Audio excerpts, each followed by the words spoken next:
पांचजन्यं ऋषिकेशो देवदत्तं धनञ्जयः पौण्ड्रं दद्ध्वं महाशंखः भीमकर्माविर्कोदरः।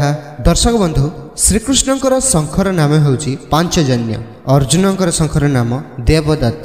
आउ भयानक कर्म वाला भयानक भीमसेन निजर पौंड्र नामक महाशंख बजेले। दर्शक बंधु आमर जीवन रे आम जीवन युद्ध आमर जेकोसी प्रोब्लेम हो आम जीवन रे आगको बढ़िया हेले आमे मोटिवेशन को बाछिबा को पड़ी थाए। दर्शक बंधु किछि लोकन पई आपण माने जानिथिबे मोटिवेशनल सॉन्ग मध्य एभली काम करि थाए। जेकोसी गीत से मन पई जोटा कि तांको मन को छुई थाए से सब जिंस काम करि थाए से सब विषय इठारे वर्णना करा जायछि। किछि लोकन पई संगीत एभली काम करि थाए आ किछि लोकन पई भगवान को स्मरण करिबा आ किछि लोकन पई माता पितांकर आशीर्वाद एही काम करि थाए। तो दर्शक बंधु निजर स्वयं शंख निजको बाछिबाकू पड़िबो आ एई जीवन युद्ध पई निजको तैयार बनिबाकू पड़िबो। तो दर्शक बंधु यह रहिला श्लोक नंबर 15 रो व्याख्या। जदि वीडियोटी भल लागिसे वीडियो को लाइक कर देबे। आ प्रीवियस श्लोक गुडा के पर्यंत देखि ना जदि प्रीवियस श्लोक को जाई देखि नियंतु आ आपनकर रिलेटिव्स मानक मध्य वीडियोटी को शेयर कर दियंतु